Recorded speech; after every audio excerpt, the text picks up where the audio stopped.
I can train somebody really hard, but if they're not eating well and they're not supplementing and they're not getting their sleep and they're not handling their stress and whatever, they're not going to get the results. So we've always been about results from day one. Like, that's what I'm in, the results business. I never even say I'm in the fitness business. Welcome to this week's Escape Your Limits podcast. Our guest today is a health and wellness expert with fitness in her blood.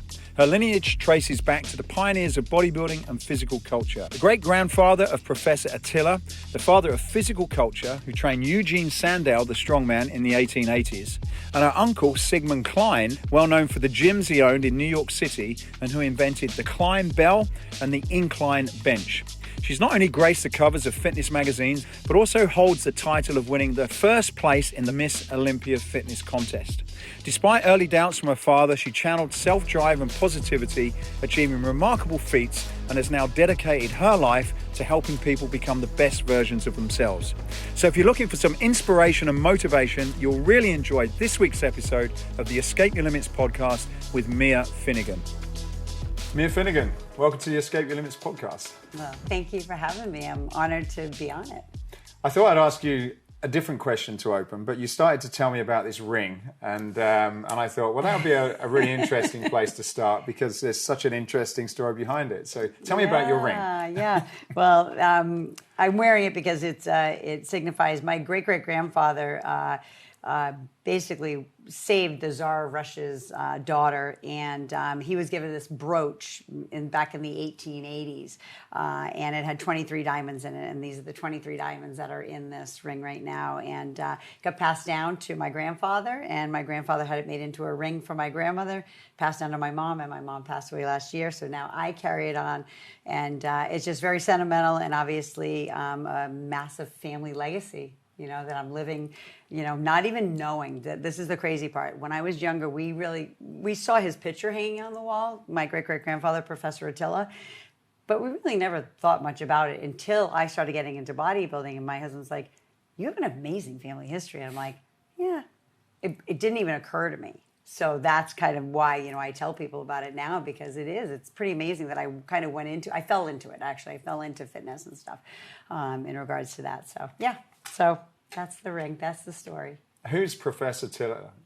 Professor Attila is, his name is Louis Durlacher, really. They called him Professor Attila. He trained the great strongman Sandow back in the 1880s.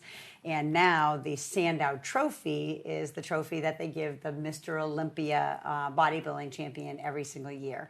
And he was a great strongman, obviously. But he was my great-great-grandfather, is who Professor Attila, or Louis Durlacher from Germany, was. Is there any family stories about what he did, or have you been able to find out anything about his philosophies or what he did when he was training at all? Well, yeah, that was something that my mom definitely instilled in us, because he was known as the father of physical culture. And so we had always, my whole family, I'm the youngest of 7 kids, we had always followed a very good physical physical life, like whether we were athletes or at least doing something, I don't even want to say athletic-wise. It could be anything, just as long as we were staying active. And my mom always instilled good eating. She cooked for us every single night. I mean, for 7 kids, so there's 9 of us, right? So, eating healthy, eating well. She instilled so much in us, but it came from him. It was passed down through the generations. Right. Yeah. Right. And what was his? Because I guess it must have been before a lot of the science and information was around. Like now there's so much information about that, but I guess back then in the 1800s, was it? Yeah, in the 1880s. It was more about calisthenics back then too. It was really just using your body weight before like all dumbbells came in and things like that. So my great-great-grandfather and my great uncle Sig Klein, they did hand balancing. So that was another thing that they did for physical fitness, was being upside down on your hands, doing hand balancing work with hand to hand, with doing like handstands with people, and just using your body weight as resistance. And that's what calisthenics is, and that's kind of where it all started. It's push-ups, pull-ups, chin-up, right? Anything that you can use your body weight for. Right. So. Yeah. And what's the strongman Did that come out of the entertainment? Like I remember in the circuses at that time used to have these people. Is that really Yes. where that whole thing was born out, Yep. do you think? Yeah, absolutely. Yeah. And there's a lot of pictures I have. I have a big file of all the history of, Professor Attila all the way from the Police Gazettes. It was a magazine back in, again, the 1800s, early 1900s, with his pictures in it and stuff like that. And it showed like, not vaudeville, I'll say, but there was definitely, circus, like, but human circus, not animal circus, right? So, and that's kind of what it is. And now, like you see Cirque du Soleil now, people are like, oh my gosh, Cirque du Soleil, it's a human circus. I'm like, they did that a long, long time ago. It was kind of like revamped. Like nothing's new, you know that. It's just something revamped, like even fitness, right? It's always something that was made and now somebody's making it new again and fun again. So, yeah. Repackaging old ideas. Yeah, exactly. You got it. Exactly. Your husband was telling me about Klein. So what's that? Your uncle? Yes. Is it? So, yes. so tell us a little bit about him as well. Then. Sure. So Sigmund Klein, and again, you could even Google him.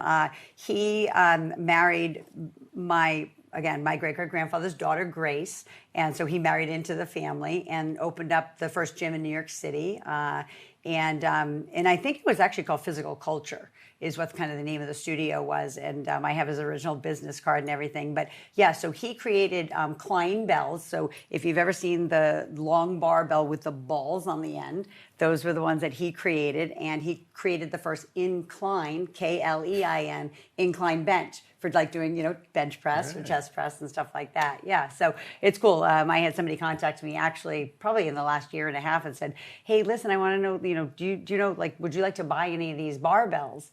He had the original Klein bells to sell. Yeah, and this guy was out of New York City and stuff. So I was like, I'd like to, but I have some of his old juggling clubs, like the wooden juggling clubs and stuff and they like that. came back as well, didn't they? Like Indian clubs. And Yeah, exactly. So yeah, so it's neat. It's nice to have this history because, like I wasn't into it when I was a kid. I didn't know really anything about it, and when I went into fitness is when my husband Ritch was the one that was like, this is important. So it's funny, when he was working for Arnold Schwarzenegger, a lot of the historians were around and stuff like that. And they're like, absolutely, we know. That's so crazy that you're the great-great-granddaughter of, Professor Attila. And, so they knew the whole history. Like, they knew it more than me. So, but it was really cool to, I'm glad I can live on the legacy and, like, not even knowing. I just kind of fell into it, so. What was there any jump then of other people in that fitness journey, or were you the first one that kind of picked up the mantle and went in the direction you did then? You mean as far as fitness competitions? Well, anything fitness, like inventing, training. Were you the next one that kind of came after your great-grandfather? Yeah, I mean, as far as in my family, yes. All my sisters and brothers were all athletes and stuff, but I was a gymnast, and I kind of took it to the next level and went into college. And then when I got out of college, and this is kind of how I got into fitness, this was very funny because I was so sad because I was a high-level gymnast and I just wanted to do it forever. And so my husband was like, hey, there's these fitness competitions. You want to go check them out? I was like, sure, I'll go check them out. And it was just the Miss Fitness World and Miss Fitness USA. And so I went to it and I was like, you know what? I could do a routine right now better than that. So, and not patting myself on the back, but it was just like I was a gymnast, so I just come out of college. So I was like, yeah, I'll try it. I mean, I don't want to get up in a skimpy bikini, but I'll flip across the stage. Well, I realized that there was a guy in the gym. His name is Lonnie Teeper. He wrote for this magazine called Iron Man Magazine. It was a bodybuilding magazine. I knew nothing about anything, right? I knew nothing about it. And he said, hey, if you do one of these competitions and you win, he said, I'll give you an article in Iron Man. And I was like, all right, you're on. I didn't even know what Iron Man was. I was like, all right, that's cool. So I'll just do it. I love competition. Well, I did it and I had won. So I got this article. Well, all of a sudden I started getting letters from people because it had like maybe 100,000, 200,000 readership. And I was like, this is the way I'm going to reach the masses. This is how I'm going to do it. So I just started doing competition after competition. I don't care if it was bodybuilding. I don't care if it was fitness. I just did as many as I could do because I wanted to get in the magazines. Because I knew if I got in the magazines, then I could reach the masses. Because that's always been like Ritch's and my mission right from day one of becoming personal trainers. Where how do we reach the masses and teach them about living a healthy, fit, and active lifestyle? That's it. That's all we wanted to do our whole career. Now, 35 years later, I'm still doing it. But yeah, so that's how it started. So I went into that, and then it just escalated because then because the fitness competition became so big, I was glad I was kind of in the inception of it, and that's where I was in the very first Miss Olympia. And well, I first won the Fitness America National Championships. That was in 1993. And then there was another one called the Galaxy Fitness. I don't know if you remember that one, but the Galaxy Fitness was actually an obstacle course and a physique round. So that was fun because anybody could do it. You don't have to be a gymnast. You just train for it, right? And it's an obstacle course. If you're athletic, you can do it. And then that escalated into the Olympia that year, 1995, that I won the very first one. The wait is over. Our new Escape Fitness catalog has landed. This is the essential guide to all of the latest product innovations that are shaping the future of functional training. Bigger and better than ever, this year's catalogue is 190 pages, jam-packed with everything from eye-catching, bespoke functional training frames to some of the latest strength training equipment. So sign up today to receive the digital version today, or be one of the lucky few to receive a hardbound printed copy straight to your door. So what are you waiting for? Go to escapefitness.com now. You got into bodybuilding. You mentioned you were doing gymnastics, and then you had this introduction into bodybuilding through Lonnie. Were you also a personal trainer before then as well? Yes. Yeah. So how did you get into that? Yeah. So I graduated from college with my degree in psychology and health and fitness, and came out to California. So Ritch, my husband, was already here 3 years ahead of me, and he was doing personal training at a gym in Pasadena. And you may know of the name. His name was Doug Brignoli. It was called Brignoli Fitness. He was like one of the Mr. Universes, and he was great. So he opened up the gym to us, hired me as a personal trainer. So that's where I started, and that's where I met Lonnie at Brignoli Fitness. And you know, I don't know, to me, it was just like, I think God puts people in people's lives for a reason and for a season. And I just feel like that we were in that season as a personal trainer, you know, right then and there. And we learned so much. We learned so much about competition. I knew nothing, right? I knew nothing about competition. So, but I knew about competition. I didn't know about bodybuilding. So actually, you may even know him. Obviously, he was on the stage with me at the Fit Expo. Sean Ray was a good friend of Lonnie's, and he did my very first bodybuilding nutrition plan. So for my very first bodybuilding show. So yeah, so that's where it started, and been doing it ever since. And I still love it. I don't do as much in personal training. I do more online, and I help people with their nutrition plans and supplementation and stuff, because I don't have to tell you, it's where it is. It's like the training is 20% of the equation. The nutrition and supplementation all have to go with it, right? Yeah, to get the results that people want. How old were you when you decided to be a personal trainer then? I was 21. So I graduated from college when I was 21 in 1988, and went right into it because Ritch was doing it. So I figured I could use my degree in the same way he did. So yeah, became that. Got my certification too on top of my degree, and then just I collected degree, like little certifications along the way. Do this, do that, Pilates, you know. And then I was just like, okay, enough. I don't need that many certifications. Like once you have the experience, you've got it, you know. And I put a lot of women on stage, probably, I don't even know if I could count them, 800 women on stage for fitness and bodybuilding competitions as well. So that was fun too, because I already had the experience. So I just gave them all my experience and never did crazy diets with them. Always did sound nutrition so they didn't have a rebound. And so, yeah. What was the reason you both decided to come to California then? Was that for personal training, or was that for to be part of the bodybuilding circuit? No, that's a great question. So Ritch graduated 3 years ahead of me from our college, Springfield College in Massachusetts. He moved out to California to be the adult and corporate fitness director for the YMCA up in Glendale. And so I came out every summer during my college years, and I taught gymnastics there.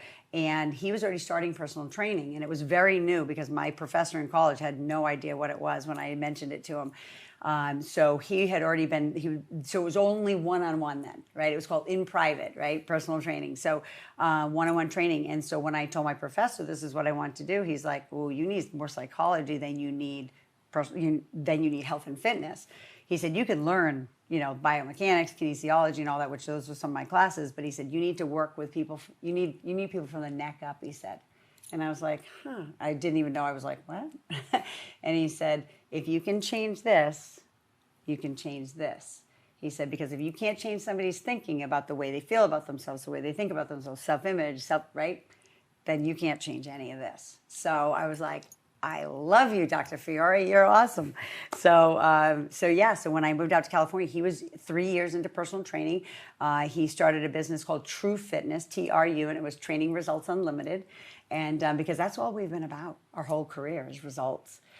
Because I could train somebody really hard, but if they're not eating well and they're not supplementing and they're not getting their sleep and they're not handling their stress and whatever, they're not going to get the results. So we've always been about results from day one. Like that's what I'm in the results business. I never even say I'm in the fitness business. Yeah, I've got your quote. You're in results, not in the fitness business. We've always been. That's very. Yeah. More people should use that in the fitness industry, really, I think. Yeah, instead of saying I'm a personal trainer, I'm like, yeah, I'm an accountability coach is what I am. Like I keep you accountable to your, to your goals, because I was talking to a woman today. I'm like, I'm going to be like, on you, like, what I'm what. Like I'm going to be on flies on what. And she's like, good, I need it. I was like, all right, good. All right, I love it. Because I love doing it. I love coaching people. I love keeping people accountable, because if they say they want to achieve something and then they're just like going off the rails, I'm like, so I bring them back to, do you remember we talked about this? This is where I have like, there's no sugarcoating. I'm like, this is what we talked about. You're like over here in left field. Like you're not following anything. So I usually say, I'm going to give you your money back. When you're ready to listen to me, I'll take your money. I have no problem taking your money, but I can't take your money if you're not listening to me and you're not doing what I say. And please don't tell people you train with me. And that's where, I think that's where people respect me, because I'm not going to be like, yeah, let me just keep taking your money and you guys do whatever you want and don't get results. I'm like, sorry, it doesn't work. It doesn't work in my book. I was chatting to a CEO of a gym chain in England, and she said how that they were thinking about changing their messaging to their clients. Instead of like, come to us, we're going to help you get fit, reach your goals and everything, is, her thoughts were that they needed to change that to say, look, we can't guarantee anything, you're going to have to change it. You're the one who's going to get the results. We can help you. And it really got me thinking, because how many, you've been in the industry for as long as I have, probably longer, and you see so many fitness products and trainers and gyms out there, and it's like, we can, this is what we can do for you. Even like the QVC world, my guess is there's a lot of that. But when she said that, I thought it was really right, because it's almost like, well, you're setting expectations from the beginning. I'm not going to do this. Right. I need to tell you that. Not that I'm sure it doesn't sell very well, but right. it is very it's quite truthful, isn't it? yeah, and that's something I've always said. Like to me, like if first of all, they need to be truthful with me too, because I would tell them, if you lie to me, you're done. I'm firing you. Like I fire. Like people say, you fire your clients. I'm like, Like it's easy for me to do that, because I don't want. They're my advertisement. They're my word of mouth. People are like, oh, you work out with me? If this is what you look like, and it is about, like, people want to change. They want to change their body, whatever it is. They work within the framework of their genetics, but if they're not doing it, I'm like, these are not magic wands. These are hands. This is all I can do. I can teach you, I can train you, I can coach you, I can mentor you, but this has to change first. Psychology, like your brain, change your thinking, change your body. Plain and simple. That's all you need to do. And I shouldn't say it's that simple, but it is. It's changing your thinking first, and that changes your action, that changes your outcome and results. So that beautiful cycle, it's not a vicious cycle, it's a good cycle. It's when it goes the other direction. It's when they don't change their thinking and they talk negative about themselves and they talk about being fat. And so I was telling them, like, you talk about being fat, you're going to be fat. If you talk about being fit and healthy and lean and how beautiful you are, that's where you're going. Like, that's, I tell people, that, like, I make them look in the mirror and say, I am beautiful, I am fit, I'm healthy, I'm lean. Like, if they can't talk to themselves and speak life into themselves, I can't help them. That's it. How do you, do you, I noticed you'd followed a guy who I can't remember when I started in business, I did a lot of stuff with him, Dennis Waitley. Oh, yeah. And he had a book on winning, and he did a bunch of stuff actually. And I was wondering, that type of philosophy that you're talking about, do you apply that not just in the fitness sense, but is that what you apply in business and other areas of your life? And do you find that's important to help you as an individual as well? Absolutely. And my husband actually gave me, here we're going to date myself, the tape series, The Psychology of Winning, there in college. So he saw Dennis Waitley here in California. He sent me the tape series at college because I was a very, I guess you call it a heady gymnast. So back then, this was my sophomore year in college, like I would almost talk negative about myself and obviously wouldn't excel to where I wanted to excel. So he said, I think you need to listen. This guy is amazing, and I'd never heard of him. So in my Walkman, of course, with my headphones on, I would listen to it. And his tape series was so positive mental rehearsal, positive self-esteem, positive self-motivations, positive self-direction, positive self-image. So I could like wrote back to you like some of these, and as I'm listening to it I can say it still at the same time because I still have it on my iPhone now. I've downloaded it because I still use it to this day. Well, I broke 3 school records at Springfield College my sophomore year in gymnastics, and they held for 8 years. So what it was because I changed my thinking, and that's why I always brought it into my fitness world, is because once I changed my thinking and thought differently about myself, then I excelled. It was when I was talking negative about myself, because I will say this, and this is something you can keep in or keep out, I don't care, but my dad used to tell me I would never amount to anything. So I was the youngest of his 7 children. He was kind of like a negative guy. But I always said, like, I was like, oh yeah, I'll show you, right? So I had that mentality, but it still hurt. So I think when I was in college, like, I'm not good enough, I'm not this, like I needed to do more. So when I got those tapes, I was like, I am good enough. I am a winner. Like, and that's what it was about. It's about the winning mentality, a winning mental state. It's not about winning a competition. It's about feeling like you're a winner. And so when I went into the Olympia, I used those tape series all the way up until the day I won the Olympia. Ritch would have literally all over the house. He'd have, I'd be laying in bed and on the ceiling it would say Miss Olympia Fitness. By the toilet paper roll, it would say, you're a winner. Didn't matter where I looked in the house, it says, you're a champion, you're amazing, you're beautiful, you're like, so it like gives me the chills. Everywhere I looked, like there was nobody who was going to beat me because I was already speaking that I was Miss Olympia Fitness. I was walking it, talking it, saying it to myself. So when I walked in, and it wasn't like I was like, yeah, I'm winning. But I went in with that winning mental attitude. And then I ended up winning, so it's great. So I used it all these years. I've referred, like I should probably have an affiliate code for the Psychology of Winning is what I'll tell you, because I have referred it to so many people. So many people have downloaded it over these years, and it's still relevant today. Yeah, so I love Dennis Waitley. He's amazing. Yeah, the Inner Winner is another good one. So anyway.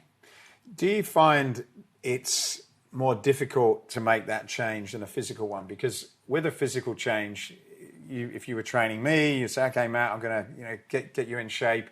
I can look in the mirror and I can start seeing those things. And when I start seeing the changes, my motivation increases because it's like, wow, what she's telling me is working. I didn't believe it now, but it's working. Whereas when I like a lot of the psychology stuff like you do, but whenever I've got a chance, I'm always listening to something, particularly when things are tough. I find it makes a difference. But also, I can see how some people don't believe in it because it's not like you can listen to Dennis Waitley's CD program or DVD or whatever it's called now, and you can change your life. You've probably listened to it more times than you can remember, and from my experience as well, it's a constant thing that you've got to keep working on. Almost like if you want to create a good body, you've got to go to the gym a certain amount of times a week and work really, really hard. How have you been able to go from where you had someone in your family which probably had a massive impact on in your own self-belief, particularly if it was someone like your father? I can't imagine how difficult that must have been. And then through your own decision, turn that whole thing around and created this belief in yourself, which my guess was a huge amount of work in actually pulling that off. What do you think about that, and what advice have you got for people that are probably don't have that self-belief and that are trying, or not trying is the wrong word, but want to find a way of feeling better about themselves and having more sort of positive conversations in their head? Sure, sure. Well, one of the things I will say is therapy is cool. So if people need therapy, they should go get it, because there's a lot of people who grow up that have a lot of damage from their youth. And I don't care if it's physical, sexual, whatever the damage is, because I deal with a lot of women who have prior eating disorders and stuff like that. And it could be anything from binge eating to anorexia, whatever.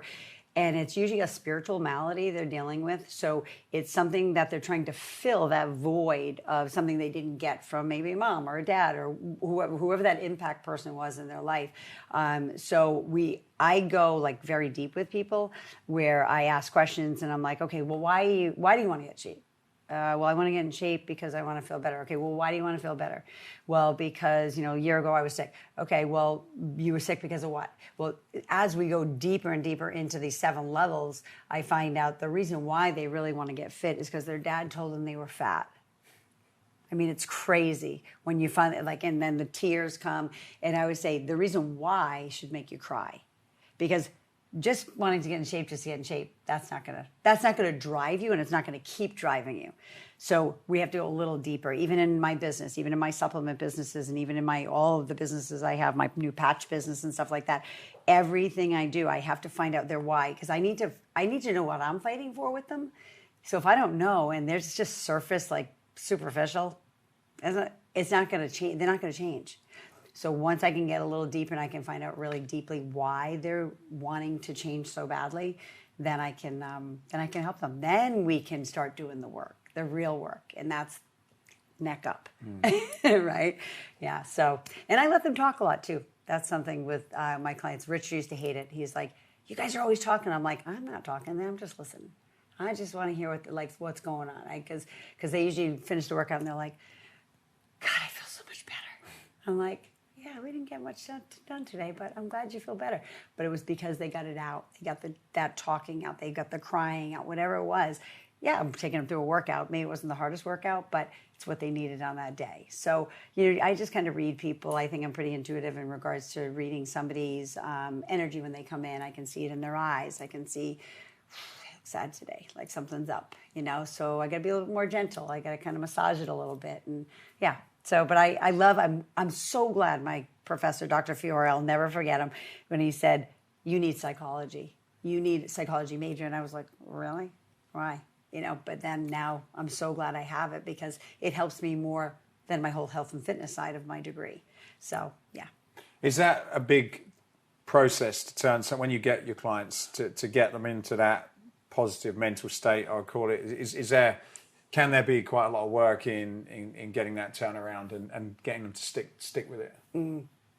It's really hard. So, and I'll use some of the girls that wanted to compete in fitness, and no disrespect, but a lot of them were lost souls, and they were only doing it because some guy told them if they did it, it was this bad reason that they were doing it. And I always tell them, you're beautiful. You don't need to get ripped and hard and lean, get on stage, you're beautiful the way you are. If you want to change something, great. But, for me, it's just, I need it again. A lot of the people that I work with have prior pain and trauma. And now that I've been through a severe pain and trauma 5 years ago, now I can even help more. I swear, I think I was put through what I was put through during my life. Don't get me wrong. I had an amazing upbringing. My dad was a pharmacist. We had a pharmacy. We got to travel. We got to ski. We got to go on vacations. That was beautiful. He wasn't very nice, but it was an amazing life. But now going through such a trauma with losing my son 5 years ago, I never thought anything good could come of it. I really thought I was going to be devastated. And I've met so many women, we call them angel moms, that have lost children, whether they're infant at birth, 3 years old, you name it. I've met so many that we all can work together and help each other through it. And so now I can help other women with just trauma in general and grief. You don't have to lose a child to have grief. You could lose a job and be grieving. You could, lose a husband, to death, or lose a husband to divorce. And that's grief. So I'm able to use what I've learned through this. And I think that's why do we go through hard times? I mean, really? Why do we go through valleys? Everybody goes through them. Like, nobody escapes them. So you go through valleys because you learn. It's like super fertile. It's like you go through that valley and then you're ready for the mountaintops again. So I know because we went through this, I'm going to just be able to help millions. I know it now, so. What do you use to get, or what do you use yourself and do you give to others to get, keep hope when you're going through a valley?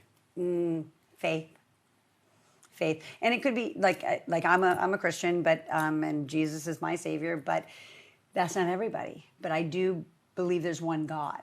Like, I don't care how you get there. You get there through Muhammad, Buddha, you name it. I don't care how you get there, but it gives me the chills. There's a God of this universe. I mean, created this amazing, universe, created you, created me, created everybody. He's the master creator. And if somebody can at least have something that's more powerful than them that they can believe in, that's faith. Because you can't see it. You can't see God. You can feel it, when you live it. But that's, I try to bring in my faith. I never push it on anybody. You can't throw pearls at swines, but I do share, because people are like, how are you doing it? How are you getting through this? How did you get through that? How did you get through bankruptcy? How'd you get? And I always stop it. I'm like, do you really want to know?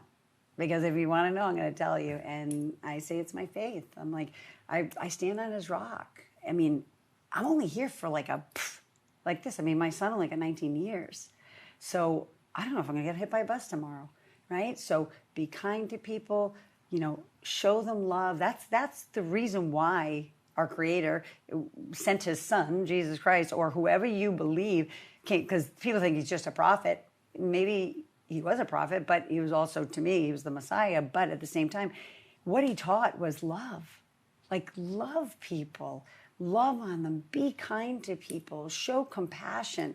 That's what He showed. It wasn't like Jesus freak. It's like, no. It's like He just showed, so I just try to treat people like Jesus did. And I look through Jesus's eyes at things. Even when I parent my children, I look through Jesus's eyes at them. And, what would He say to them? Would He yell and scream and tell them that they'd never amount to anything?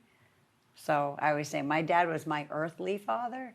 I had a father in heaven who loved me way more than my dad. So, Lonnie T, I was watching a video with you and him. You've got some really interesting old YouTube stuff that's kicking around. But what? So tell me a little bit about Lonnie and what was your relationship with him like? Oh, I love my Lonnie. He's awesome. LT. So when he first I got introduced to him in that gym.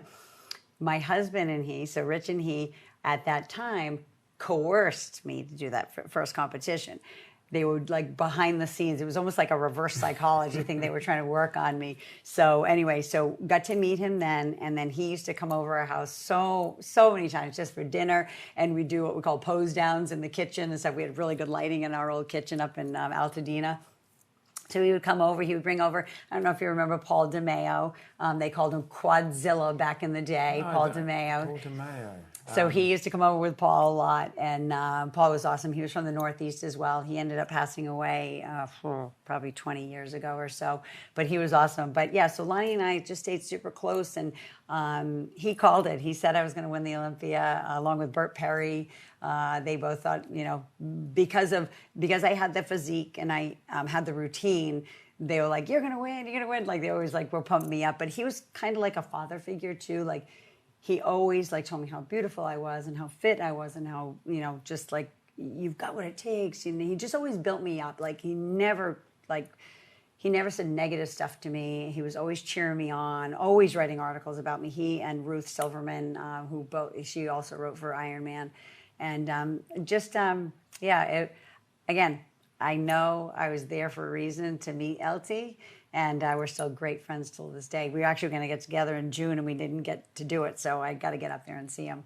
What was Iron Man about at the time?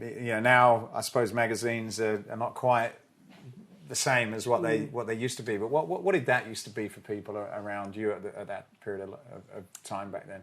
You what did how the magazines were, or just Iron Man in general? Yeah, Iron Man. I guess what probably the one I used to read was Flex and Muscle and Fitness. It was kind of the place you used to go to learn about everything. I didn't even buy it. I used to go into the newsagents and read it front to back, standing there and sit. Standing there, right? Yeah. It's like, you're going to buy it?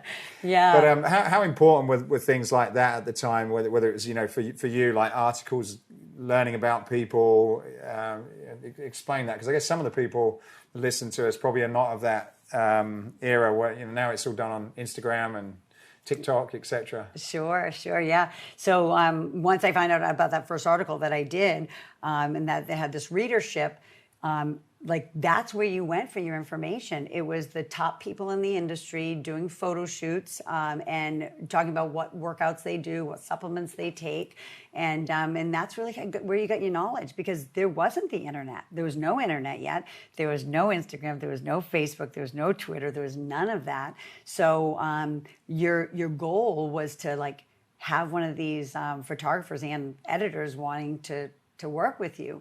And so one of the things that was a blessing for me was I always stayed in shape. Like I wasn't one of those women who like did a competition and then blew up 20 pounds. I stayed within 3% body fat of my competition weight. So if a photographer like a Robert Reef or Mike Neville from the Ironman called me, hey, can you do a photo shoot tomorrow? Yep. All I had to do was put a coat of paint on and show up. Well, some girls were like, give me 2 weeks. I'm like, nope. So this was the beautiful part. So it was Ironman, it was Muscle and Fitness, it was Flex, it was Shape. They didn't have Muscle and Fitness hers yet. Oxygen came out with Bob Kennedy. He did Muscle Mag International, and he also did Oxygen. And that was kind of the big start to like women's fitness magazine. It was by women who lived the life. So myself, Monica Brand, Amy Fadley, all of the girls who competed with me back in that day, we were all part of, sharing what we did, like what our workouts were for real, like what we took for real, like what we used as supplements. Like it was all like real, versus a lot of the other stuff was like, you got these bodybuilder guys that are just gigantic and they're like, hey, I use this. Like, okay, I believe you, so, but yeah, so the magazines were great because they got bigger and bigger readerships. And then when I got out of, I don't want to say got out of fitness, but got out of competition world, I moved back to the Northeast out of LA.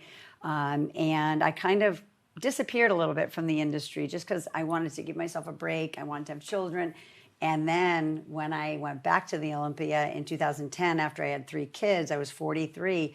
It was Facebook. It was Instagram. I had none of that. So I had nobody, nothing. So, but I wish we had that back then, right? Because those magazines, you put your little P.O. box in there and people could write to you. Well, I had incredible, like I still to this day out in my garage, like fan letters, like from years and years and years, people sending me pictures to sign or whatever.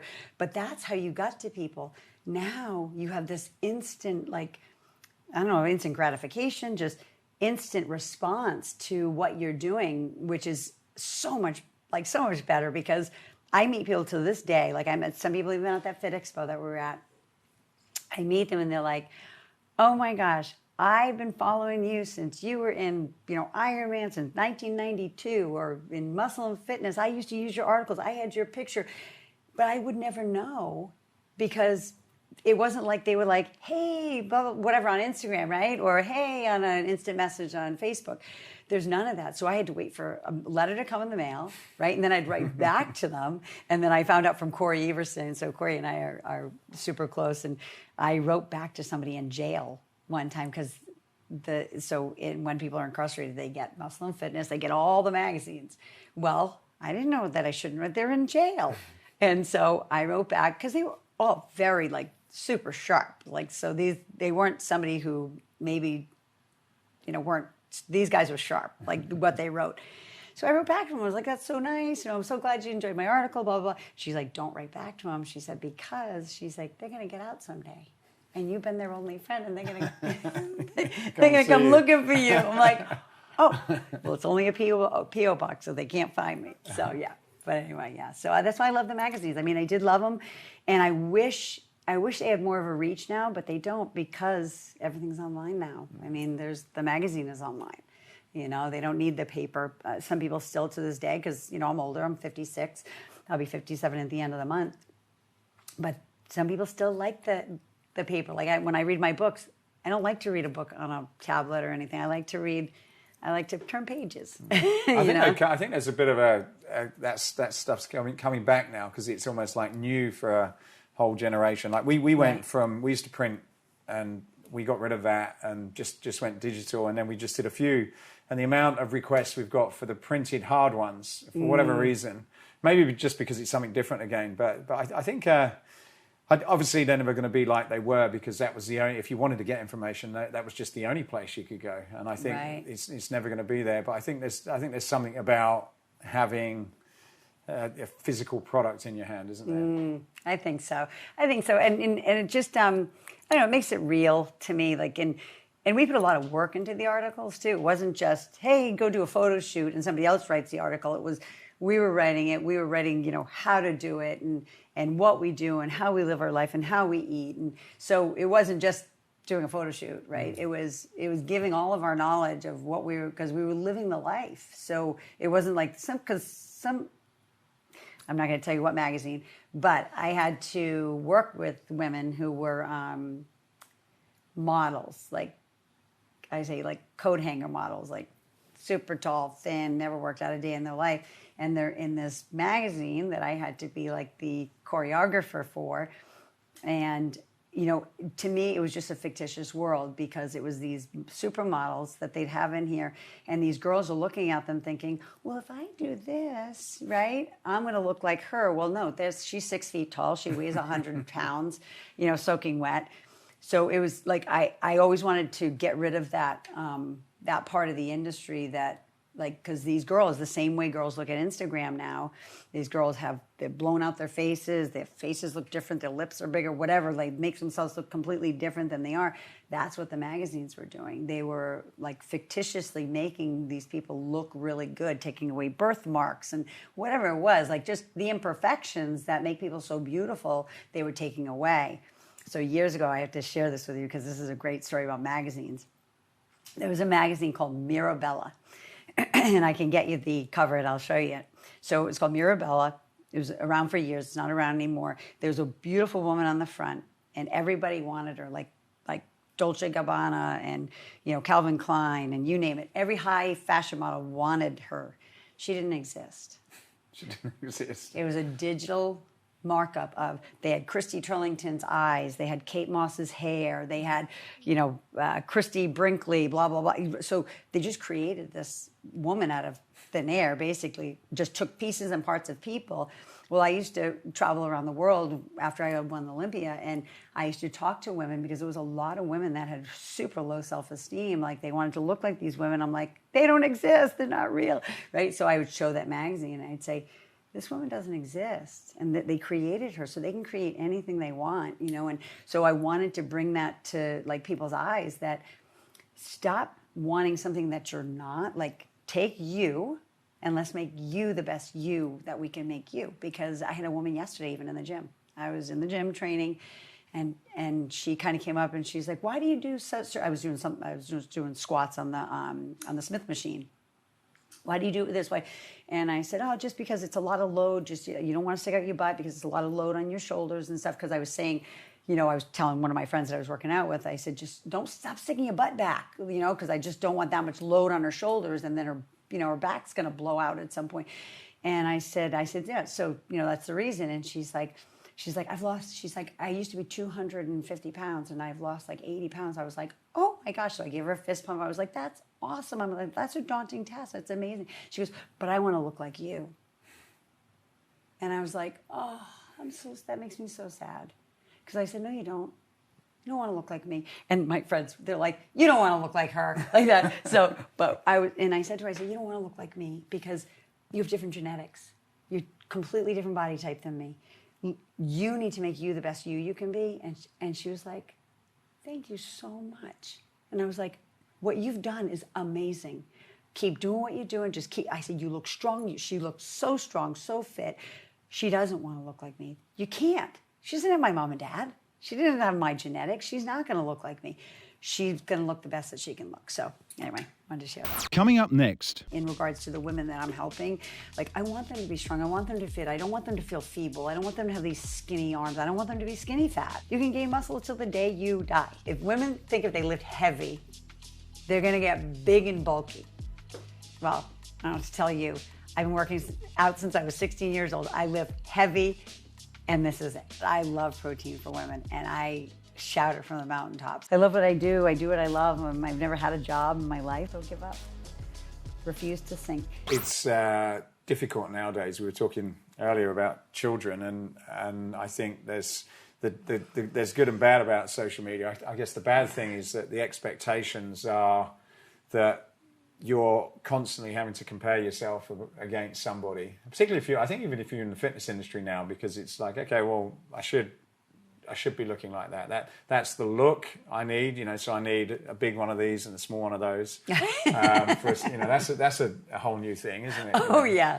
And then you're then trying to compare yourself, and I guess I think it can do a lot of damage to you mentally if you can't accept the fact of, well, there's certain things you can change and certain things you can't. And I know when I got into bodybuilding and there wasn't social media around, I kind of had this belief. I read the magazines, and nobody ever told me that you couldn't be like that.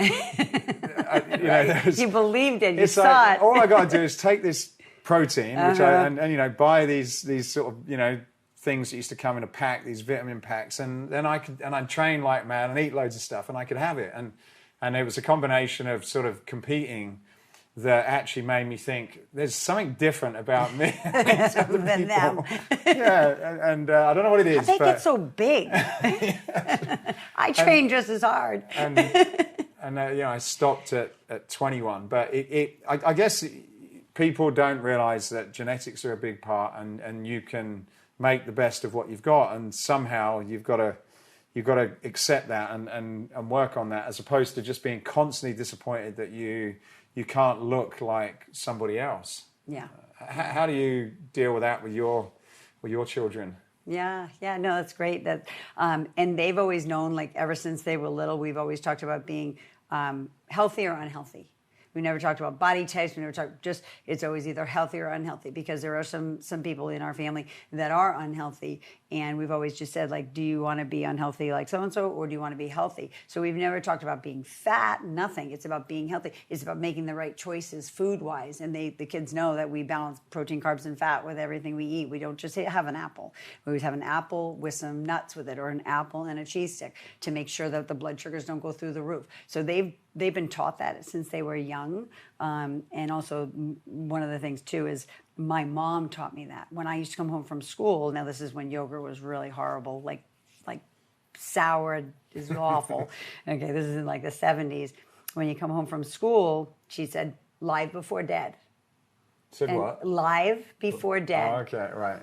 So you need to eat something live, whether it was a piece of fruit, yogurt, something that had live cultures in it that was like picked from the ground, pulled from the tree, or killed. You had to have something that was live. Then, if you wanted one of the treats that she had in the cupboard, you could have it. Well, she was so smart, because she knew when we came home from school, we just needed carbs in our brain, right? So if we had a piece of fruit, we didn't want the junk. So she taught us so well, so I pass it down to my kids, and they know before they have something like a treat, they have to have something live. So they have to have, like, an apple with some nuts, or an apple with some peanut butter, or whatever. They need to have something that is God-made versus packaged and processed and that can sit on a shelf for 15 years. So, because they know that over time, it's going to poison their body. So, but I've just taught that from, day one, because first of all, I was blessed to be lean, naturally, muscular naturally. I'm a lifetime natural athlete, so I never dabbled in anything, my whole career. I had a lot of people around me that couldn't have kids because of what they did. But my kids are naturally very lean too. I'm lucky. They're lean, they're fit, they're healthy, they're strong, they're muscular. But they've always known that if you let that get out of control, you're going to be unhealthy. And so I just want them to be, I want them to live that life. They don't have to be a fitness trainer. They don't have to be, they can be whatever they want. Like, my daughter's going into education. My son wants to be an EMT. So, but as long as they live a fit, healthy, and active lifestyle. That's all that matters. And food first, you know, food, God's food. Pick it from a tree, pull it from the ground, or kill it. You eat it. With the trends, when you were, what year was it? Like 90s you were doing your Yeah. your bodybuilding? Yeah. Yeah, 1990 was my first competition, and 91, yeah, I won the Fitness Universe. That was the one that Lonnie gave me the article when I won the Fitness Universe. And when was the Olympia? The Olympia was 1995. 95. I actually watched that on, there's your posing routines on YouTube. Oh. I don't know if you know. The one that I'm flipping around the Yeah. stage with my little box? Yeah, they cut out some of the music, but it was a good choice of music actually. Oh, cool. But That's good to know. I didn't know it was out there. Yeah, there's loads of stuff out there. I'm guessing that people have found. But where was I going with that question? So back in the 90s, it wasn't. If you look at women's in magazines, you've probably got that coat hanger thing going on. It's very, very slim. So the fashion for the regular woman wasn't what you were looking like at the time. Right. And now there seems to be this kind of almost like going back to that physique look, which is what the girls are wanting to do. They're going into the gyms. They're using weights. It's about, you know, strong, big muscles. Yeah. What do you make of that?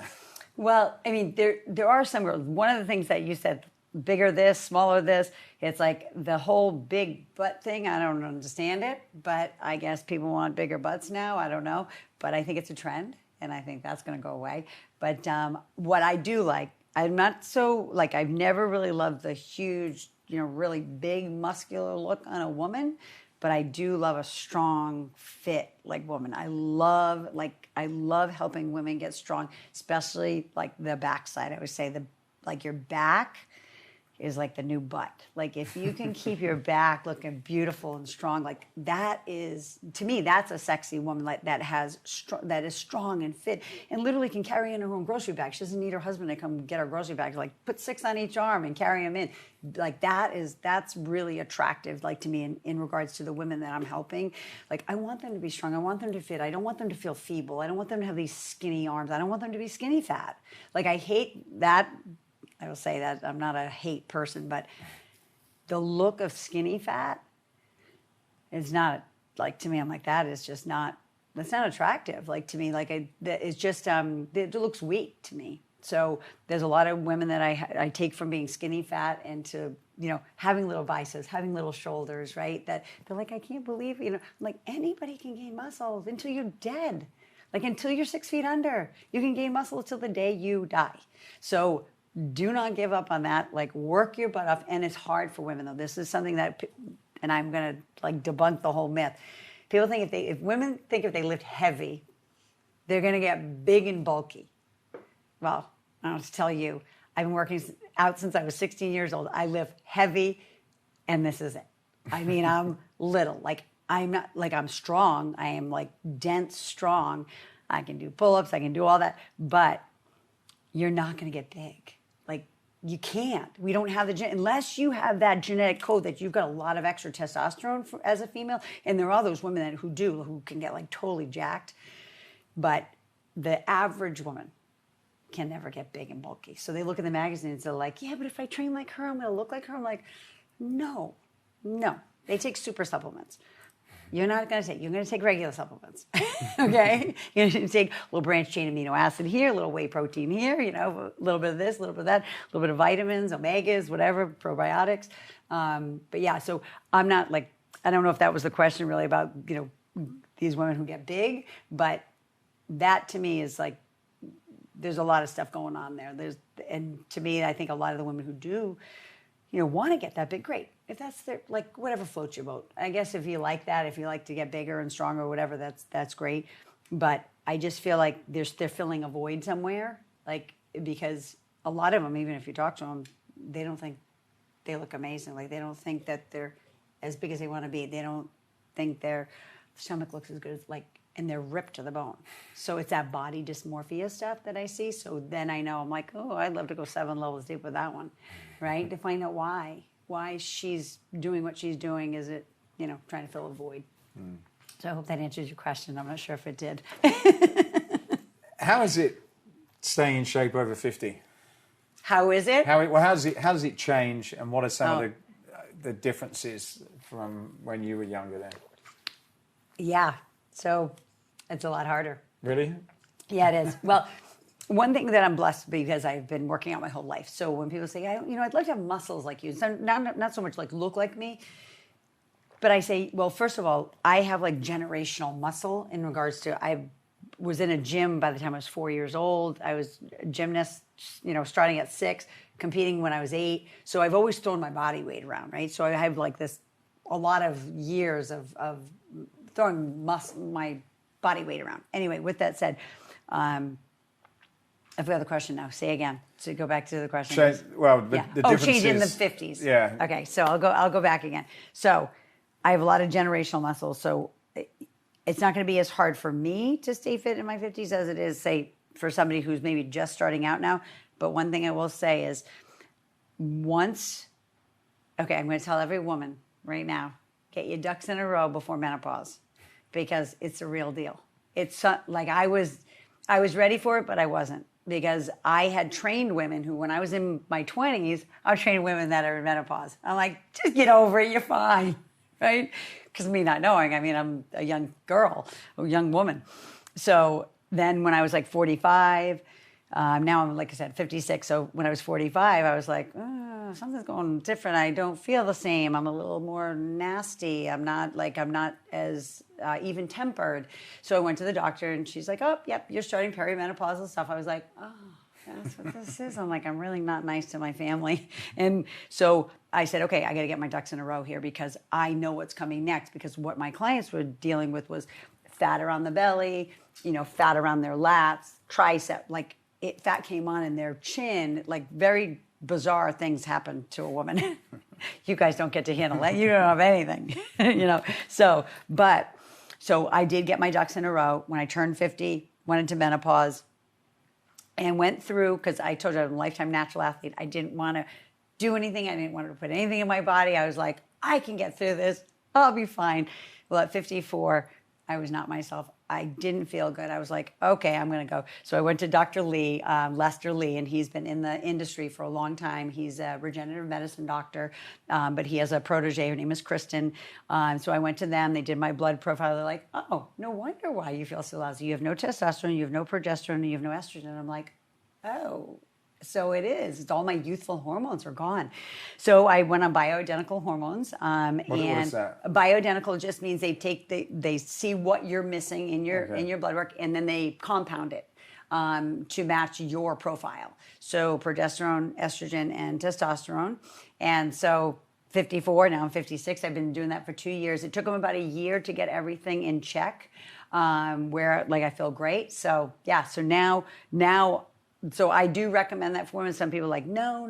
I know Suzanne Summers absolutely swears by bioidentical hormones. Because the body changes so fast and so furiously, if they don't get it under control, then they are going to deal with a lot of belly fat. They're going to deal with stuff that is detrimental to their health down the line. So number one, it is harder, and I'm not saying that other than it is harder if you don't go on hormones. It's going to be harder to lose fat. But number one, I'll always say nutrition first. You've got to eat clean. You can't be eating, crap. You can't be starving yourself and then eating a mass amount at the end of the day. You've got to eat every 2 to 3 hours, keeping it balanced with protein, carbs, and fat. Because if you do that and work out and get the right amount of sleep and deal with your stress and take supplementation, check all those boxes. Those are your pillars of, wellness and health. If you can do that, if you can do each one, and do I say do it all at once? No. But women have to have everything in check, because when you're in menopause, you don't sleep well. Okay? So if you don't get enough sleep. Maybe I'm in menopause then. You don't sleep well. Listen, if you don't sleep, you don't recover. No, I know. I know what that's like. Yeah. So we want so that's why I teach women now, the woman who I was talking to today. She's only 45, but she did have a hysterectomy a few years back. So she went into basically an instant menopause, and she's young. She's 12 years younger than me. And she's like, I'm all over the place. I'm like, I get it. I know. So I can speak it now to them, which is great. And I can teach them what they need to do to get it under control before it's too late. Because if you get into your 50s and then into your 60s and you haven't done anything. When you say done anything, what do you need to do then? Meaning that, like, get your diet and exercise figured out. You got to get nutrition figured out, because you have to change your nutrition completely, because you have to eat clean. You can't eat, like, I built in treat days for all my clients and stuff like that. Like, okay, Thursday and Saturdays or whatever that is, it's not a whole day. It's just having that treat and then going back to your normal eating cycle. Because I want them to be able to do it when they're on vacation. Like, I don't want them to go on vacation and be like, free for all, and then lose everything we just did. So what I teach them how to eat, they're not restricted to anything. They're restricted to their portion sizes is what they're restricted to, because it's all about portion sizes. Because you can eat anything you want, you just can't eat as much of it as you want, So I just teach them, get those in, because the nutrition is number one. Like, it's 80% of your results. Supplementation is huge, because if you're not going to eat whey protein, or you're not going to, like, if you're a vegan, I need to throw some branched chain amino acids, and I'm going to have to throw some protein powders in for you. But once they get the nutrition in check, then we can start working out hard, And so it's just all of those, and then sleep, stress management. Like, and I talk about stress management could be therapy, could be prayer time, could be meditation time, could be yoga.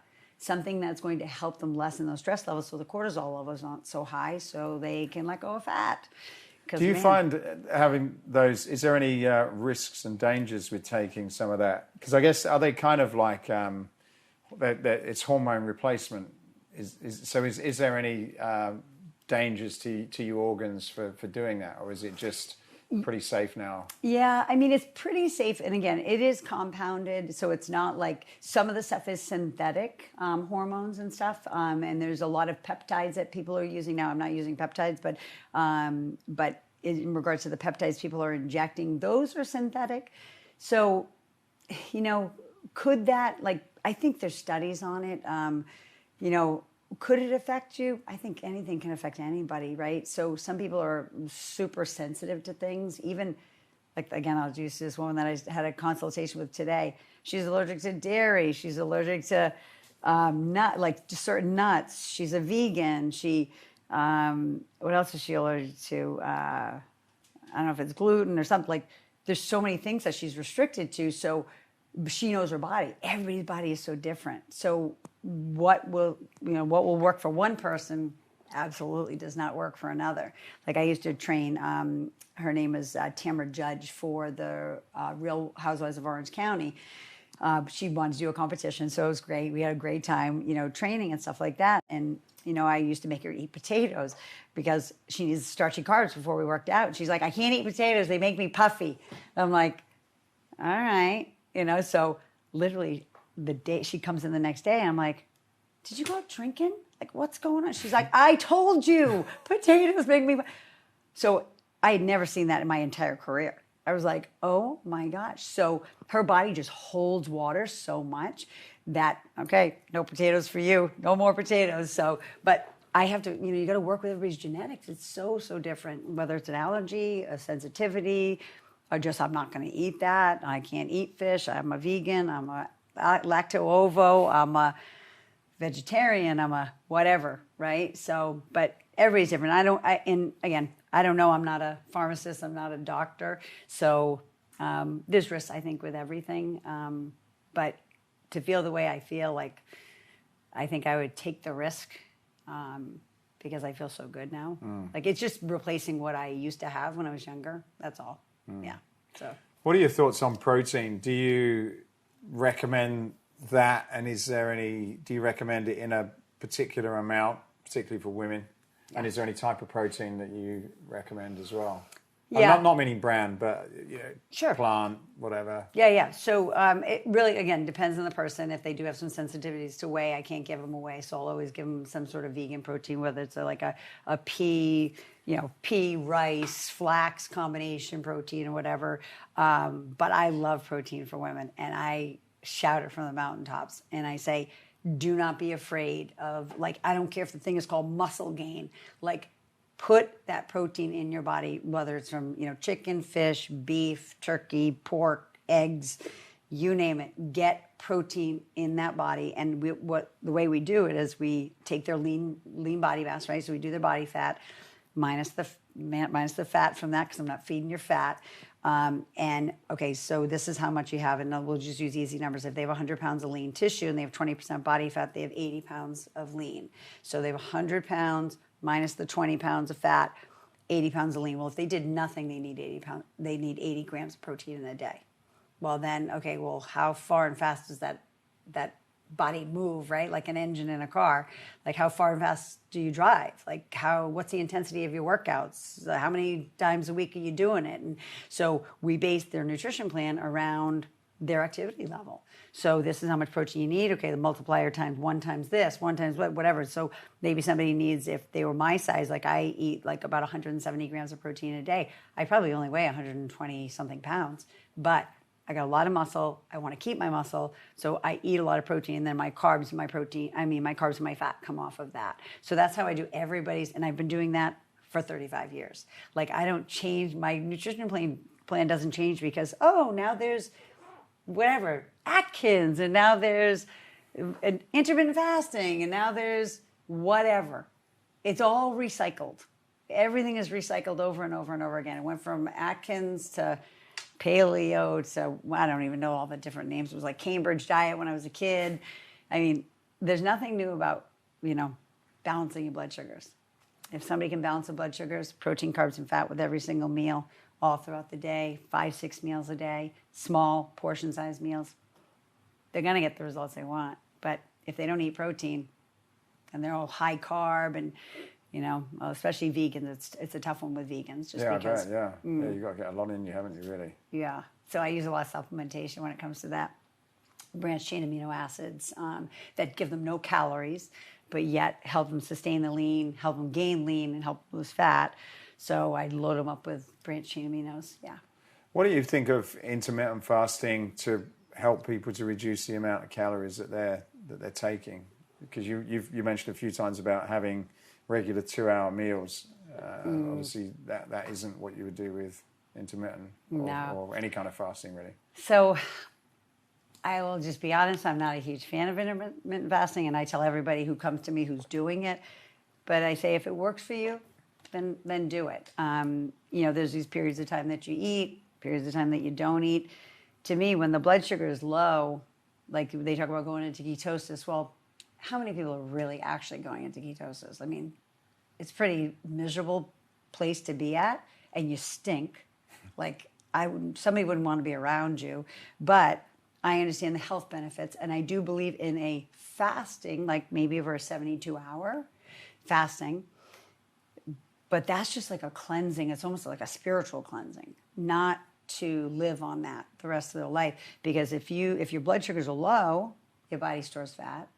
If your blood sugars are high, your body stores fat. So we want to keep in that zone of 80 to 120, keeping those blood sugars. That's why I talk about balancing the protein, carbs, and fat, all along the day. Again, if it works for people, all the power to you. If you feel good and if you think you can sustain that for the rest of your life, awesome, do it. I would die, honestly. I love to eat. I wake up starving. Like, sometimes I have to wake up in the middle of the night and have a half a banana and peanut butter. Like, my metabolism is so fast. And that's what I tell people. I'm like, you want your metabolism to crank. You want to wake up starving. Like, when people are like, yeah, well, I wake up, I'm starving, but I don't eat until 12 o'clock. I'm like, oh, sad for you. What do you think about some of these trackers like Levels, where they continuous glucose measurement to track your blood sugar? Have you used them? Because I'm looking at this patch on there and I didn't know whether that is something like that or is that something different? Yeah, no, this is different. This is actually it activates some peptides in my body, a copper peptide, and that helps like regenerate and re-stimulate stem cells. So it basically, I always feel like I'm reverse aging. I really feel I am. But that's what that is for. But what I do wear is a Whoop band. So it's very similar. I think I saw an Oura ring on you. Mm-hmm. Yep. So the Whoop band like tracks all of my stats just like that does, all my recovery, HRV and stuff like that. But But as far as like the other like glucose type monitors, I think they're great for those who are maybe there's diabetes in the family, or they are hypoglycemic and stuff like that, because they definitely, I mean, it's dangerous obviously to drop that low blood sugar and stuff like that. So if they can keep their blood sugar stable and they know it, I think that's great. I have a product that actually a company sent to me, and I have yet, like, they want me to be an affiliate for it, which is great. It's called Lumen. And you blur it. Yeah, right. yeah. What do you think of that? I think it's great because it tells you exactly kind of what you're burning. If you're burning carbohydrates now, you're burning fat. It's very interesting. So I'm still playing with it because I can't recommend something that I wouldn't use myself. And if it's too hard for people to even understand, like that's why this Whoop is so easy. It's like stick it on and it tells you all your stats. This you have to do like 20 minutes before you eat, 20 minutes after you eat. It's almost like testing your blood sugar type of thing, you know? So I'm working with it. You know, I want it to be more simple, but I think it's a great tool for people that are they want to be more, I don't want to use the word obsessed.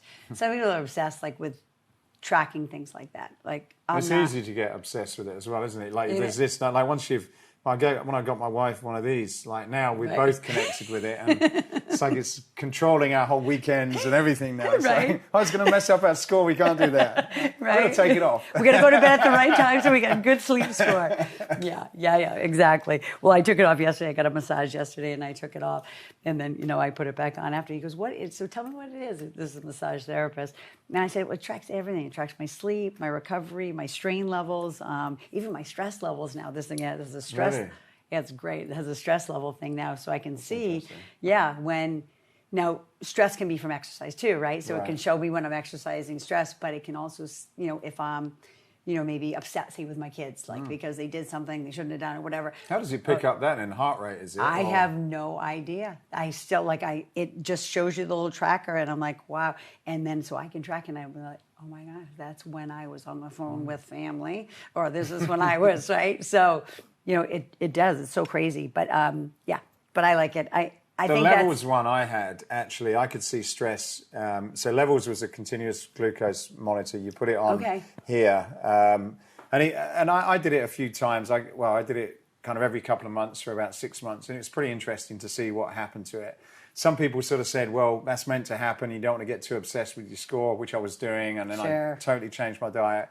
But the interesting thing about the glucose is that having conversations or heated arguments with anybody just totally spiked it. And then it kind of made me think, well, what is that doing to my body? Because if just a conversation and a heated debate with someone can affect this little thing on my arm, then what else is it probably pumping into me that's working against my health?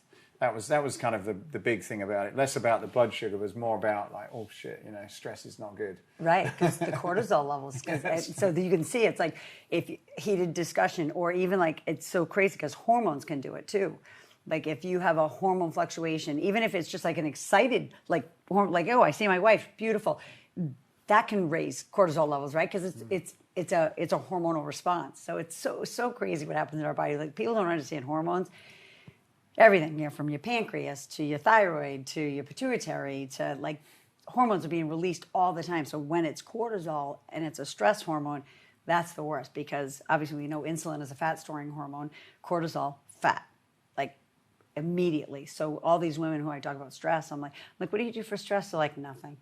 I'm like, okay, let's work on that first. Instead of sleep, let's work on the stress. But yeah, so it's cool. Coming back to your patch then, what does that do, and does it work? Yeah, it's pretty amazing. So I get introduced to this in January. The company is called LifeWave, but this is called the X39. And basically X meaning that it took them 10 years of research, and this is his 39th try. And so, you know, it doesn't cure, treat, mitigate any diseases. I don't make any medical claims. But when you elevate copper peptides in your body, if there's some research behind it, it's amazing. In 1973, this person, Lauren Picard, did research on copper peptides. And when you elevate copper peptides, there's so many things that can happen. Whether you have more mental clarity, better healing, wound healing. Like there's multiple things that it does. So somebody who's aging, not that it doesn't work on younger, right? But as you age, at 30 years old, you have half of your stem cell production. At 60 years old, it's almost, you have no stem cell production anymore. Okay, so our healing and recovery is so bad. So what this does is it elevates a copper peptide in our body, which will help reactivate stem cells. The ones that, now I'm 56, so by the time I'm 60, 65, I'm going to have a lot less. Now, we can all help our stem cells by eating well, exercising, working out real hard, maybe doing ice bath, ice plunges and stuff like that. There's a lot of things that we can do, but it's really easy to stick a patch on, and it starts to work immediately. So, is it an over-the-counter type of thing, or do you have to have some sort of prescription with the doctor? No prescription at all. No, it's actually done through a direct sales company. They've been around, just so you know, this is crazy because I've never heard of them, and I've been in this industry a long time.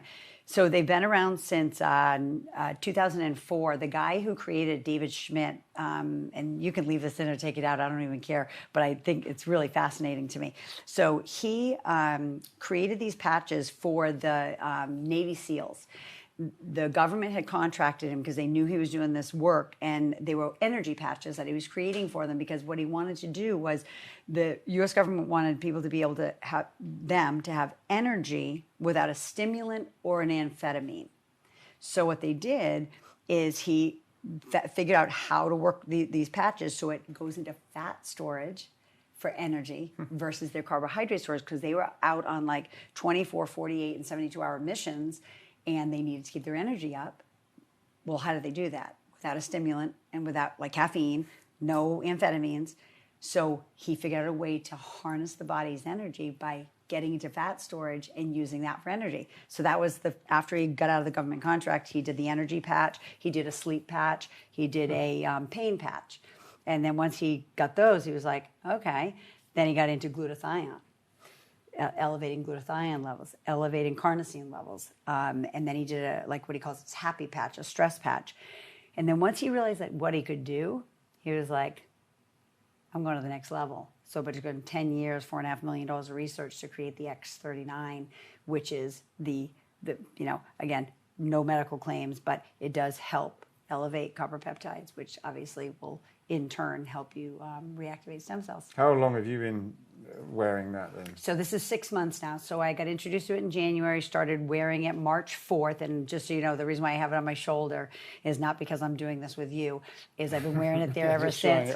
Yeah, because I in March, I've had a bad shoulder. I was a gymnast and I destroyed my shoulder. So I had all 4 rotator cuff tendonitis. I had biceps tendonitis. I have a massive calcification and a torn labrum in my shoulder. So it was more of I almost called it sciatica of my arm. And my arm was like throbbing like every day. I'd literally be sitting watching TV and I'm like, oh, and I'd have to like grab my shoulder. It hurt so bad. My friend introduced it to me and he said I had frozen shoulder. And I was like, oh my God, I don't have frozen shoulders. I could always move it, but it was like painful for positions, and in just sitting here would be hurting. So I was like, you know what, Andy, I will try anything because I don't want the surgery. I don't want to have my labrum, snipped. I don't want them touching my shoulders because I do handstands. I still do gymnastics. I'm not giving that up. And so he said, try it. Like, try it for 90 days. So I was like, all right, I'm in. I put it on. 30 days in, the pain went from like a 9 to a 5. 60 days in, it went to a 9 to a 1. And I keep it at a 1 because I still have a torn labrum in there. I don't feel it's going to heal my torn labrum. It's part of my cartilage. It needs to be snipped off. But, there's no pain anymore. It is night and day. My Whoop band shows my REM sleep is up an hour. My deep sleep is up an hour, which is insane, especially for my age. I had 6 concussions. Since you've been wearing that? Since I've been wearing it. So So I have my Whoop score and my HRV. You should see the HRV from February when I wasn't using it, and I started March 4th.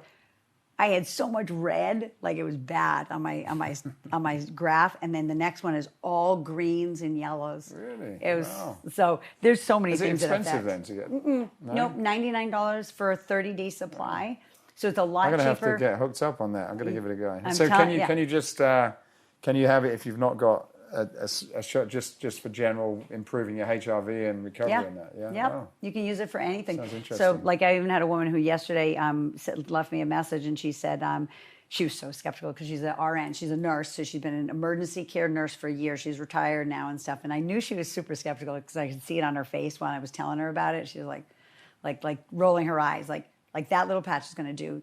So I was like, just Judy, trust me, just trust me on this. Like I would never associate myself with something that doesn't work. First of all, number one, even all my stuff on QVC for years, not a chance. Like, don't bring me crap. Like I'm not going to risk my reputation on that.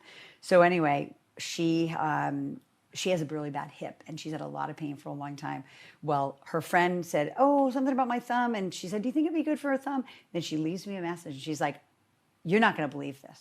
And I get texts every day. I get messages from people like, you're not going to believe this. I'm like, no, I do believe it because it's undeniable results.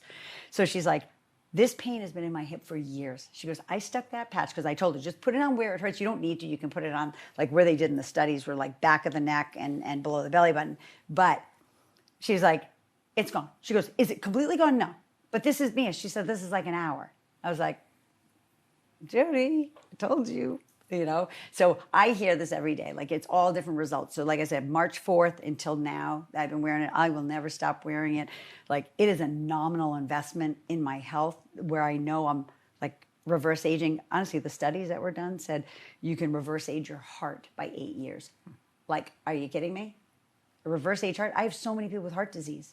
Like I am all over it. Like, so yeah. So I just share it. I'll have to have a look at that one. Yeah. So is there any other supplements or things that you take outside of the usual that you found as helping you to reverse the aging process? Yeah. Look over in my kitchen. Just look over your shoulder on my kitchen counter. No, you can't see it from there. Okay. But you'll see every brand that you can imagine there. So yeah. So I use a lot of supplements. I use multivitamins to omegas to collagen to you name it. Oh my God, I have everything there.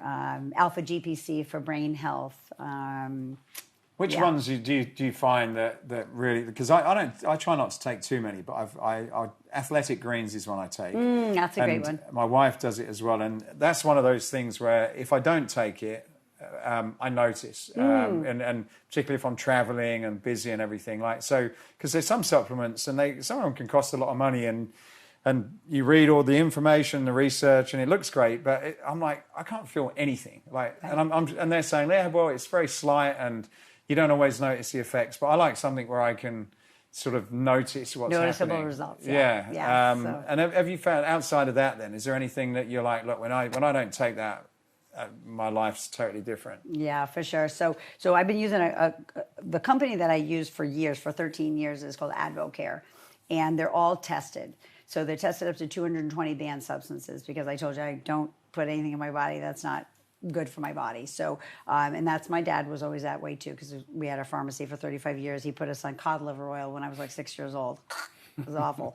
It's like, thank God they come in little pills now so everything I use is anything from an energy drink to the branched chain amino acids to creatine and another like kind of amino acid mix with arginine and stuff like that. But it's all tested. That's so because anybody can say anything on the label, right? But these labels, they go outside of the industry.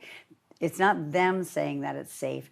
They bring it to informed choice and informed sport. So if you ever see a little check mark that says informed sport, there's another little like a guy running it says informed sport and informed choice. So those are the two. That's the company. It's over in England, actually. It's over in England, and they do all of the third-party testing. So they take it from raw ingredients to the batch and test it to make sure, because we have a lot of pro athletes that use the products, and obviously they don't want to have a pop test, right? So it's so all the products I use are that because they're safe and effective. Because something can be effective and not safe at all, right? And then other things can be effective, or safe but not effective at all, right? So the products that I use are all safe and effective. Some of them actually even have like studies behind them and patents behind them because. Like a patented collagen, liquid collagen that I really love because I tried collagen. I tried these collagen peptides, tried this, tried that. And I was like, I'm not doing anything, right? So when I started using this liquid collagen, I was like, noticeable difference. Very, totally noticeable in my skin and stuff like that. So yeah, so I definitely make sure I'm the guinea pig first. I do everything 90 days before I even share it with anybody, because that was my dad. Like, it was one thing. If he didn't instill in me like positivity, he instilled in me to be thoroughly educated before you make a choice. Like, here's how you deep dive into a study. This is what you need to know. This is what you need to look for and stuff. So anything I look for, like, so this, like, I don't care what they say. Like, I heard all these testimonials on these, right? And I was like, okay, that's great. People can say anything. Yeah, like, and they do. And they do, right? If they want to sell something, but I'm never going to risk my reputation. So every single testimonial I heard, I was like, let me see if there's a study for that. So all the studies are listed, and they're worldwide studies. So it's not just like the company doing studies. It's all over the world, because the company is in like 104 countries now. So, but again, remember, it started a long time ago, but this is the new one. This is the one that's taken the company by storm. But no matter what, it's all study-based, and it's all patented. Like to me, that means the most to me, that it's based on clinical studies, double-blind placebo studies, and I'm not going to touch it if it doesn't have that, because people could say anything. Like, I don't care. Like, listen, I was on QVC for years, and people would say stuff come out of their mouth. I'm like, I can't believe, like, you're telling me you're going to put this ab stimulator on and they're going to have abs like you? I'm in the green room like, what? I'm going to go out there and sell a Proform treadmill or something, right? And but I always told the truth. I was just like, listen, you got to do this along with eating well. And they didn't want to hear me. They wanted to put like rings on their fingers, like diamond rings. And but people, like, they would say anything, but that person never came back to QVC because the FTC is all over it. Like, they're like, you can't fool the consumer. Like, you can't lie to the consumer. Like, that's just, it's not cool. So anyway, that's always been how I feel. I'm just like, I love what I do. I do what I love. I've never had a job in my life, like, I feel, because I get to, I live it every day, and I just get to share with people what I do.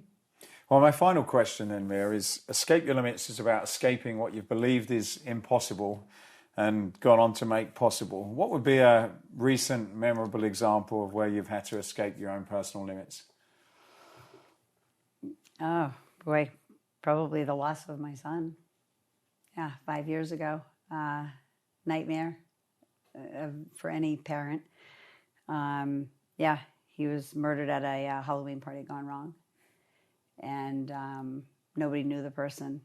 But there's evil lurking everywhere. So it was devastating. It was always the first year I was numb and in like not a coma, but just I was numb. And but in my faith, in Romans 8:28, it says, all good and bad work together for good for those who love the Lord and are called according to his purpose. And I have it hanging outside. My good friend David gave us the plaque, or gave us a wall hanging. And I kept reading it. I'm like, in everything, good and bad work together for good. In everything.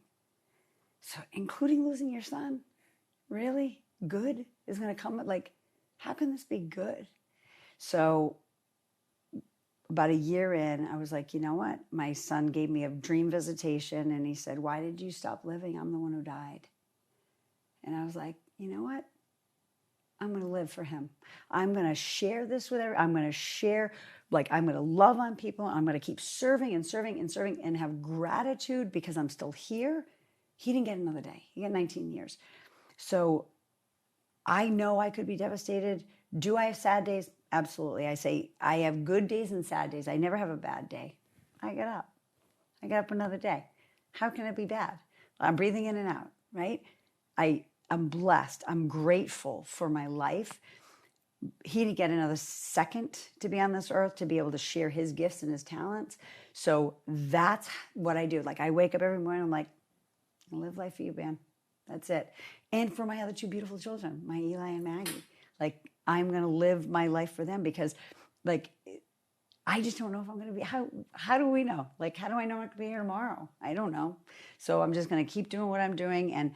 But knowing that I stood on his rock through the whole thing, I stood on God's rock because I knew good would come out of it. And now I'm helping more women. And I'm not to say that I don't help men, but I'm helping more women get through grief. And I don't care what form it comes in. I think we talked about it earlier. Grief can come in losing your husband to a death, losing your husband to a divorce, losing your wife. I don't care what it is. Grief comes in so many forms, losing a job, whatever. It's all grief. It's all emotion. It's a messy ball of emotions. And it comes at any time. It will hit you like a tidal wave out of nowhere. And I know it. I've lived it. I've been in grief therapy for 5 years. And so now I can share that. Like, so all good and bad work together for good. Yeah. So that bad was good because it brought me through the deepest valley I've ever been in my life, and I got fed, and now I can share that. That's the only reason. That's what God does. He puts you through a valley just to feed you, to humble you, and to be able to serve for the greater good. You know, that's what we're here for. So that's my coming through that, you know, something that was maybe very limiting, right, to my life, and I'm just I'm using it, you know, and trying to be grateful and share that with people. So people don't give up. Refuse to sink. Well, Mia, thank you very much for your time today. I appreciate it. Yeah, my pleasure. Thank you so much for having me. Thank you for listening to this episode. If you've got any value from it whatsoever, then please do us a favor, like, subscribe, tell somebody, and that will help us to be able to continue to do more of these and help you escape your own personal limits. Thanks for listening.